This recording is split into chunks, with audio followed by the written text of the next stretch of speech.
Hey, what's up everyone, and welcome to another review, and this one is very late. I will admit that, I apologize, but I want to talk about it anyway because I can't stop listening to this freaking soundtrack, and I need to gush myself. I talked about this on the podcast that me and Adrian did a couple weeks ago. If you want to listen to that, go ahead.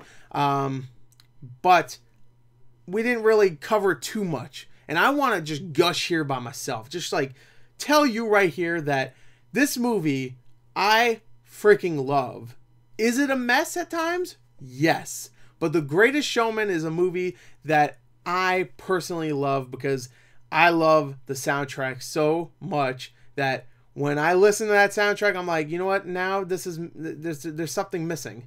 Usually for a soundtrack, I can actually listen to it and go, yeah, that's a great song. I don't need the visual, okay? I mean, maybe it'll enhance it, sure, but the visual isn't needed for me to love a song. And it really isn't for here, but the visualization of these songs make something that I love into something that I absolutely adore. Now, am I going to tell you this movie is great? No, like I said, it's a mess. There's a lot of things they could have worked on. Did they kind of heroize, is that a word? Did they make the main character P.T. Barnum, who was of course a real person that started the circus as we know it, even though it did close down a few months ago, which is kind of sad, because me personally, I like the circus. I know a lot of people are like, oh, they treat the animals like shit. I know that, but to be honest, a lot of my favorite stuff about the circus is not animal related, so you know, whatever. But yeah, so I love the circus. I even went to go see one of the last shows of the Barnum and Bailey. What was it called? The Greatest... That was the full title. It has a long-ass title. But anyway, I think the show I saw was Out of This World, I think it was called. But, yeah, I enjoy the circus a lot. And I was like... I was at one of the last shows over here in New York. But, yeah, so I'm a big fan of the circus. But P.T. Barnum himself supposedly wasn't that great of a guy. He owned a slave in like beginning of his career, and he like make people pay to go and talk to her. She's like supposedly the world's oldest slave, and she like nursed, not nursed, but she was like the caretaker to George Washington supposedly. And he was a con artist. He was a huge con artist and kind of a prick.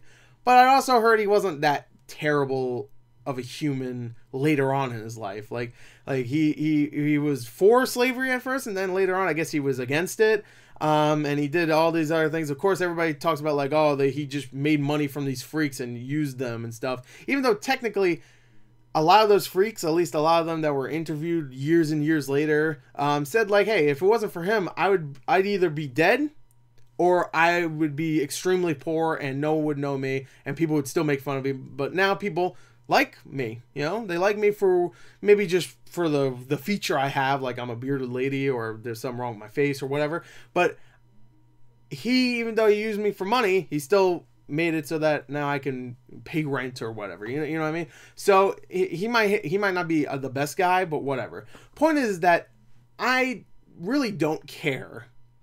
This could have been about anybody, to be honest. If you could switch the name of P.T. Barnum in this movie, played by Hugh Jackman, of course, to anything, you could G.T. Garnum, whatever.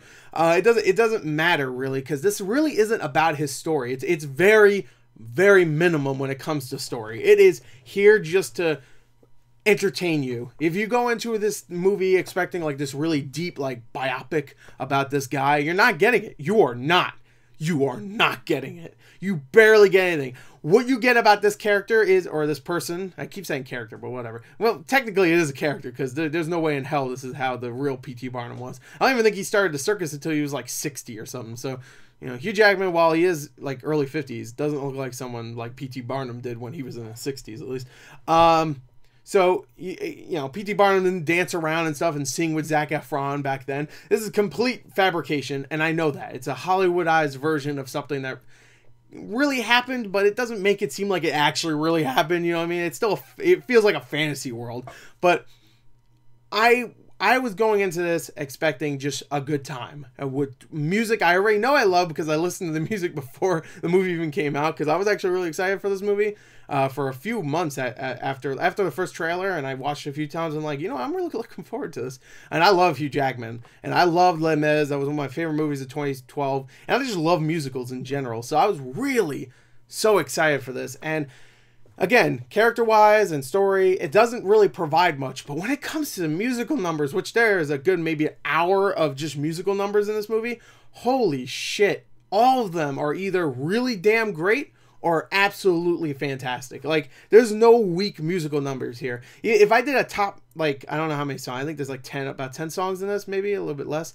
If I did a top, like, worst to best list of Greatest Showman songs, it wouldn't really be fair because the worst would still be probably the best in any other musical that came out in the last few years, because I love all of the music in this. I really do. Even the weaker ones. You know, A Million Dreams, I know a lot of people didn't care for that one, but still great. It's great because all of the performers do a great job here. Hugh Jackman, of course, he's amazing. Yeah, he's a great showman. Like, The Greatest Showman should be about him. That should be referred to him and not P.T. Barnum, even though I guess that's also true for P.T. Barnum. But again, you know, he has an iffy history, so whatever. But he is so freaking magnificent in this. He can dance. He's got what's the word I'm looking for? No, not moxie. What's the word I'm looking for? He's got, well, he's got panache. There you go. It's a little Italian thing, but he's got panache. He's got the looks. He's got the singing voice. You know, he's a great actor too. So when he's not singing, he's doing a damn good job. You know, saying some of these kind of generic lines.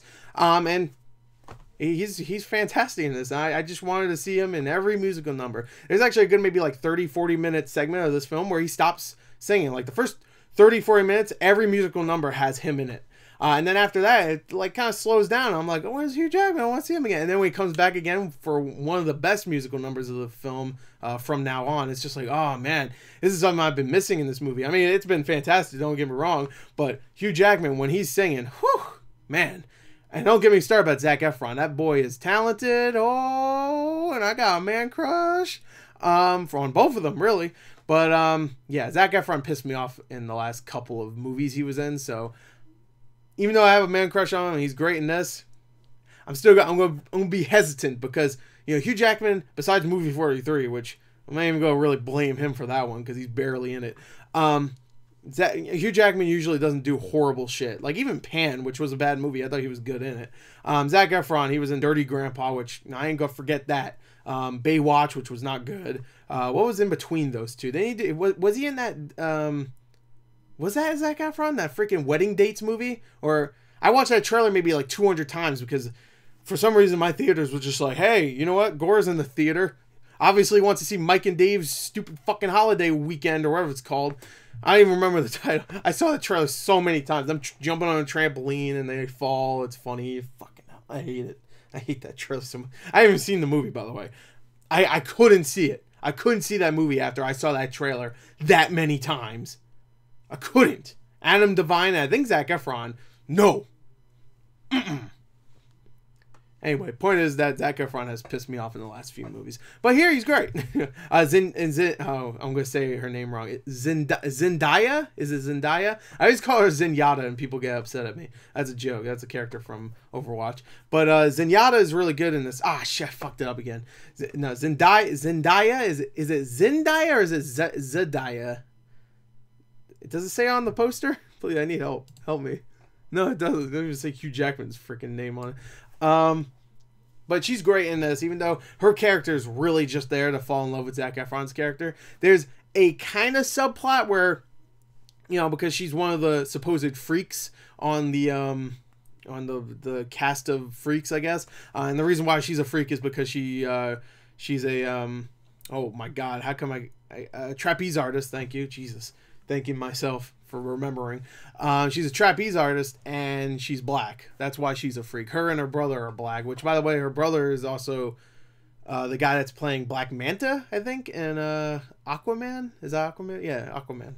And also he was in Baywatch too. So and he was like the best thing about Baywatch. He was the cop in Baywatch. And he's barely in it. He's like in the background sometimes. You'll see him like, oh, there he is. There he's singing. Oh. There you go. And she's great. She really is, but she doesn't have much of a plot. Like she has a subplot that, you know, she's a black trapeze artist, so she gets a little bit of shit because of that. Mostly from Zac Efron's parents, but that's about it. I forgot who played the bearded lady. It's Kiala something. I can't remember her name. I know I should have prepared, but she's great. She really is. She's very, very warm, very likable, and when she sings, she's absolutely excellent. The big hit song of this entire soundtrack is "This Is Me," which is probably my favorite. No, my third favorite song. It's probably my favorite song that has no Hugh Jackman, which doesn't mean much because there's only like 3 songs that don't have Hugh Jackman in it. But yeah, I thought that was a great one. I really like that one, and I've been listening to that one more often recently. By the way, I saw this movie 3 times. Did I mention that? Did I mention I saw this movie 3 times? It's a good time, man. It's a good time.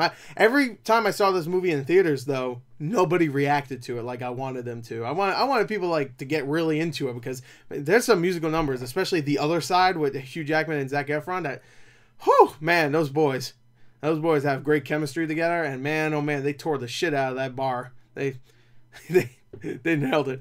But yeah, so there's a lot of great musical numbers, and she plays the bearded lady, by the way. Kiala Saddle. It's something. It's Kiala. I don't know how to pronounce her name. Okay, screw it. I don't know. I'm not even gonna try anymore. I'm done. Okay, she's great. That's the point. Okay, look it up yourself. God damn it. But yeah, she's great. So everybody's really good in it for the most part. Like even Paul Sparks shows up as I can't remember the critic he plays. He's a famous old-timey critic back in the early or late 1800s or whatever. I don't even know when this takes place. I think 1860 or something like that. So and he's like a world famous critic. I can't remember what his name was, but he's even pretty good, even though he plays like the generic villain character that at the end kind of, it's really not a villain. He's more like, this circus is fucked up. He writes reviews about the circus and goes like, this is messed up. And he keeps making like reviews and stuff, but he keeps showing up to the circus to write more reviews and stuff. And he has kind of like a rivalry between him and P.T. Barnum. And towards the end, it kind of gets resolved in a messy way. But yeah, one thing I want to mention right here, and I'll wrap this review up by saying this movie has probably the best opening and closing scene of all time, mainly because the opening and closing scenes of this movie is the same song. The movie opens up with The Greatest Show, which is my favorite song of the entire soundtrack personally, which is the headlining song. It should be, at least. I know This Is Me is the most popular one, but I think Greatest Show is the best one because it does all of it does what the circus did for me. Like, it's just such a fun and warm and very, very, it's a beautiful song in my opinion. I know that sounds weird, but the circus has always been a very entertaining and fun thing, and that Greatest Show song really gets you into the circus mood of like, oh, all your wildest dreams, you know, come here and it's gonna be the greatest show. It's called The Greatest Show, and that song nails it. Every little thing, the lyrics, the performances, the what's the word, the tempo, all that stuff. I'm not a big music guy, but you just listen to it and you know what I mean. Hugh Jackman's great in that. Zac Efron's great in it. Even the bearded lady, I'm not gonna try to say her name, she only has a little bit of singing in that, but it's so good. It's really great. And it starts off with that song, then it stops midway. I'm like, wait, hold on, I wasn't done yet. I'm like here like pleasuring myself, and you're just gonna stop? What's going on? And then the movie ends with the rest of that song, and it's such a fucking good moment. It's like, oh my god. Also, one of my favorite things in a movie is how you transition from the movie to the credits. I know that sounds stupid, but I love a good transition to the credits. Like one that's like really either badass or really somber or just straight up good. And this one has a really good one where it transitions to the credits. If you want an example, look at The Dark Knight. The Dark Knight's probably my favorite transition to the credits ever. So he's The Dark Knight. It goes dun dun dun. I'm like, oh my god, it's so good. So yeah, it has a good one. So I should mark that up as every time I do a movie review, I should always mark that up. That should always be a thing. Like, how good was the transition to the credits? All right. I should give it. I'm gonna give this one an 8 out of 10. It was really good. But we'll see how good the next movie I see was. The Commuter wasn't that great, actually. Commuter was like a 5 out of 10. Justice League was probably the worst one from last year. I'm going to say that right now. That's like a 2 out of 10, maybe. And that's the worst one that I can remember. I'm sure the horrible movies we already saw last year, I'm sure they had worse ones, but I don't remember because I don't want to. Emoji Movie, I'm sure it had a horrible one. Transformers 5, I'm sure it was horrible. It was probably just Optimus Prime saying, if you're out there in the stars, come to Earth, whatever. Whatever. Unicron's gonna be in the next one. Hurry up. Yeah, whatever. Anybody looking for the Bumblebee movie? I'm looking forward to the Bumblebee movie. Directed by the guy that did Kubo and the Two Strings. That's a great transition. You got one of the best anime movies the last, like, 15 years. Then you're going to do Bumblebee. Great. Thanks. Thanks. Thanks, Hollywood. That's how that works, I guess. Oh, God. That's like the guy that did the Macbeth movie with Michael Fassbender a couple years ago. Did Assassin's Creed right after that. There goes that career. Chronicle, Fantastic Four. I should do like top 5 worst movies from first time, worst second movies from first time directors. That might be an interesting list. I have to think of some because I could think of like a few right off the bat, like I already did, like Fantastic Four and Chronicle and whatever. That might be an interesting list. I might actually work on that. But this is actually, by the way, that's a good segue. This is actually from a first-time director, I think. I think this guy, Michael Gracie, has only done like commercials and maybe he's done some TV, but I don't think he's never done another movie before. And for the most part, even though it is messy here and there, like some quick cuts and stuff, he did a really good job with the choreography. I know he didn't actually do the choreography, but he still does the direction. So he did a really good job with everything, you know, when it comes to the musical numbers. The camera work, all that stuff is great. It's very smooth, very, very well done. It's very, very good. So overall, this is a personal score for me. Really, it's not, when it comes to being a movie, it's not an amazing movie. It's a very entertaining one, but it's not amazing. But a lot of people, I could see why they would say like, oh, this is kind of offensive because it doesn't tell the true story of P.T. Barnum. We have too many Hollywood movies out there that make like villains look like heroes and stuff, and really I don't think P.T. Barnum was a villain. He was just a guy that wanted to make money, you know. I think that's just the truth of it. He wasn't out there being a shithead just because he could. He was just doing it so he could make money. And I know there's a lot of people out there are like that too, and I wish they focus more on that, which they do a little bit of that. They don't make him look like a hero the entire time. There's even a couple times where you're thinking, oh, is he going to cheat on his wife with Rebecca Ferguson's character? Who, by the way, was really good in the movie. Even though she didn't really sing. She was the only one in this movie that actually didn't sing. She did sing in the movie, but it wasn't her voice. It was a different actress's voice. Which, by the way, that was a good song too. All of them was great songs. But yeah. But the point is that it was a fun film. That's really all I came into this expecting, and that's what I got. So there you go. That's The Greatest Showman. If I had to give it a score, I guess out of a 0 to 40 and a 0 out of 10, I give it a 34 out of 40 and an 8.5 out of 10. I'm only doing the 0 to 10 ratings for people that don't understand my 34 to a 40, my 0 to a 40 ranking, because I know some people are still confused by that. But I don't know why I just like 0 to 40. I know it's stupid, but I can explain exactly why I do that, but I'm not going to. So there you go. I hope you enjoyed it. No, I'm not going to explain it. Fuck it. So there you go. I hope you enjoyed it. Thank you. And until next time, goodbye. I love you. Mwah. I didn't end the video yet.